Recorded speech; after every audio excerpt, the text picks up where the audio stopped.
নমস্কার। অল্প কিছুক্ষণ আগেই জীবনানন্দ দাশের একটি কবিতা পড়েছিলাম, বাংলার মুখ আমি দেখিয়াছি।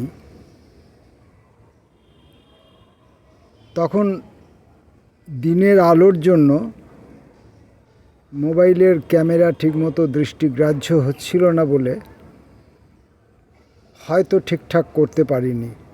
হয়তোটা ব্যবহার করলাম এই জন্যে যে নিজের যোগ্যতার উপর পূর্ণ মাত্রায় বিশ্বাস নেই আমার। যাই হোক, এখন নিজের লেখা একটি কবিতা পড়ে শোনাচ্ছি।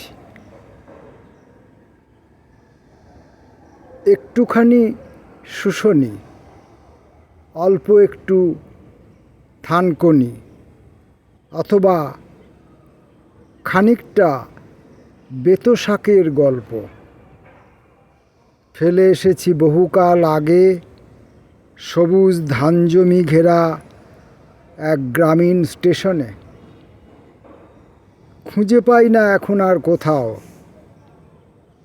লোকসমাজে সে খোঁজের প্রসঙ্গ তুললেও মানসিক ডাক্তারের কথা এসে যায় নাগরিক আড্ডায়।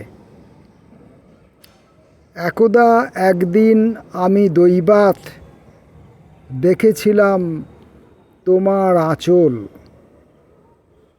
পানবরজের ঠান্ডা ছায়া সেখানে মৌন ছিল। আজও একদিন স্বপ্ন দেখানোর ডিভাইসগুলো ভুল করলে মনিটরে ফুটে ওঠে হালকা তারি ছাপ।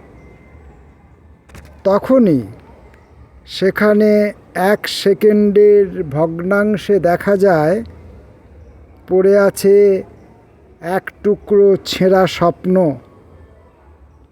চট করে কুড়িয়ে আনি ঘরে, অন্ধকারে দেখি আমাদের শুশুনি, থানকনি, বেতো পরস্পরে জড়াজড়ি করে আছে এক কোণে ভয়ার্ত চোখে।